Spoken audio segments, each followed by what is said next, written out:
Hello दोस्तों, नमस्कार। Welcome back to curious Sharif for the daily dose of Indian football. तो finally I league 2024-25 के winner के regarding जो सस्पेंस बना हुआ था वो अब खत्म हो चुका है, क्योंकि कल एएफएफ की अपील कमेटी ने अपना फाइनल वर्डिक्ट सुना दिया है एंड उन्होंने वर्डिक्ट दिया है in favour of Namdhari FC. That means Churchill brother are the official champion of I-League 24-25. So congratulations to Churchill Brother, and also they get a promotion into the next season of ISL. तो अब भाई Churchill brother के लिए next task होगा कि भाई उनको जो भी ISL के लिए क्राइटेरिया फुलफिल करने होते हैं फाइनेंशियली एंड दी अदर यहाँ पे स्टेडियम और उन सब के, वो यहाँ पे वो फुलफिल अगर कर देंगे देन वो यहाँ पे नेक्स्ट सीजन आपको आईएसएल में खेलते हुए देखने को मिल जाएंगे।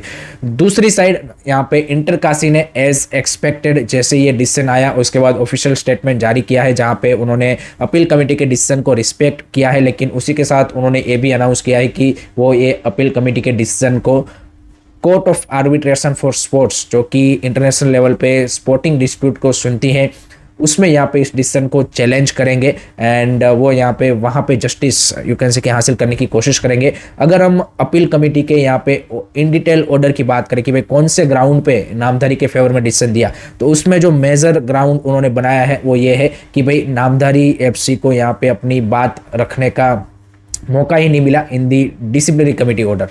जो डिसिप्लिनरी कमेटी ने इंटरकाशी के फेवर में डिसीजन दिया था उस टाइम पे प्रोसीजनल फ्लॉज जो डिसिप्लिनरी कमेटी ने दिखाया है कि जहाँ पे आप दूसरी पार्टी को सुने ही नहीं उस तरह से, तो उसको बेसिस बनाते हुए उन्होंने ये डिसीजन नामधारी के फेवर में दिया है, ना कि यहाँ पे सिर्फ यू कैन से कि वो जो इंटरकाशी का ओरिजिनल केस था कि भाई इन एलिजिबल प्लेयर हमारे सामने खेला है। एंड कुछ यहाँ पे एएफएफ की भी जो प्रोसीजनल फ्लॉज या फिर उनकी जो यहाँ पे सिस्टमेटिक फ्लो है उनको भी उन्होंने ग्राउंड बनाया है। तो ये दो मेन रीज़न रहे कि भाई डिसिप्लिनरी कमेटी ने जो यहाँ पे प्रोसीजर सही तरीके से फॉलो नहीं किया एंड एएफएफ की सिस्टमेटिक फ्लॉस, ये दोनों को रीज़न बनाते हुए उन्होंने यहाँ पे नामधारी के फेवर में डिसीजन दिया है। तो अब देखते हैं कि भाई court of arbitration for sports का कब तक यहाँ पे फाइनल वर्डिक्ट आता है। That would be eventually the final verdict की जहाँ से फिर आप कहीं पे भी चैलेंज नहीं कर सकते एंड वो सभी को यहाँ पे मानना ही पड़ता है, बट उसके लिए भी टाइम लगेगा, मिनिमम 3 to 6 मंथ इस तरह के डिसीजन में कास के यहाँ पे जब भी केस जाता है तो लगता है। सो अगर आप उस पॉइंट ऑफ व्यू से देखें तो भाई यहाँ पे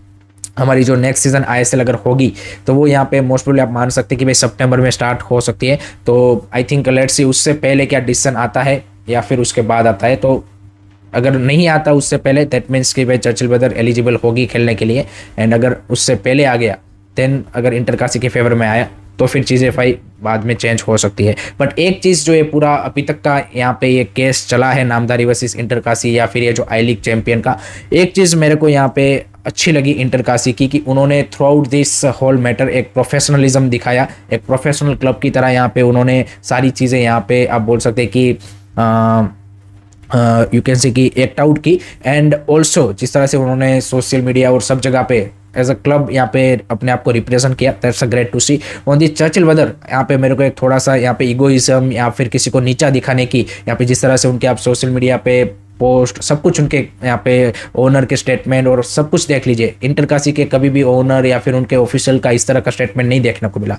तो वो एक चीज़ मेरे को आई थिंक एक जो ट्रू आप बोल सकते हैं कि भाई स्पोर्टमैन स्पिरिट की बात करते हैं वो यहाँ पे इंटरकाशी ने दिखाया, चर्चिल ब्रदर के अंदर वो इगोइज्म देखने को मिला। सो लेट होप सो कि यहाँ पे आगे आने वाले टाइम में सारे क्लब भाई एज ए इंक्लूसिव एक ऐसे की इंटेंशन के साथ काम करें। That is what it is. आपके क्या थॉट्स है कमेंट सेक्शन में ज़रूर बताइए।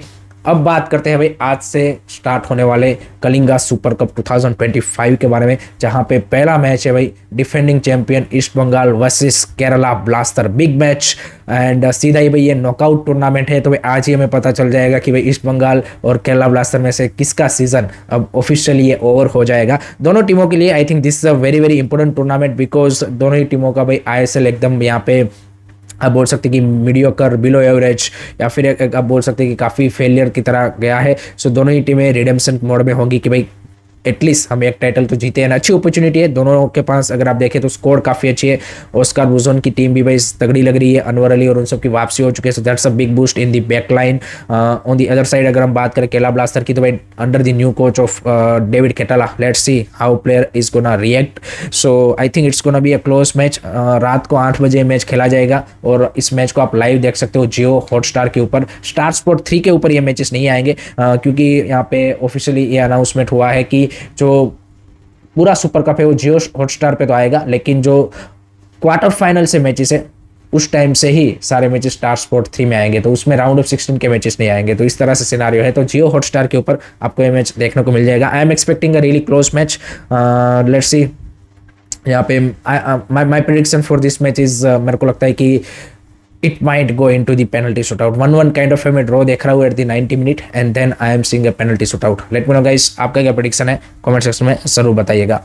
नेक्स्ट अब बात करते हैं भाई इंडिया की जो वुमेन्स टीम है for the upcoming AFC Asian cup qualifiers in June and July, उसको भाई यहाँ पे अनाउंस कर दिया गया है from Crispin Chhetri side. 39 member की स्क्वाड को अनाउंस किया है। रिसेंटली IWL खत्म हुआ है एंड 1 मई से ये जो 39 मेंबर की टीम है उनका बेंगलुरु में कैंप लगेगा एंड वहां से फिर हमारी टीम की जो प्रिपरेशन है for the upcoming Asian cup qualifier वो स्टार्ट होगी। क्रिस्पिन छेत्री का IWL में उनका जो क्लब है ओडिशा FC, उनके साथ जो टेन्योर रहा है इस सीजन का वो उतना अच्छा नहीं रहा है क्योंकि टीम रेलीगेट हो गई है। तो लेट्स सी वुमेन्स टीम में किस तरह से यहाँ पे नेशनल टीम में वो यहाँ पे करते हैं, वो देखना इंटरेस्टिंग रहेगा एंड टफ चैलेंज है। अगर आप स्कोर ओवरऑल देखें तो उन्होंने नो डाउट IWL में जिन्होंने अच्छा किया है उनको यहाँ पे मौका दिया है, लेकिन यहाँ पे सामने चैलेंज भी बड़ा है। Thailand is a tough task in our group, तो उनको यहाँ पे हराना जरूरी है अगर हमें एशियन कप क्वालिफाई करना है तो।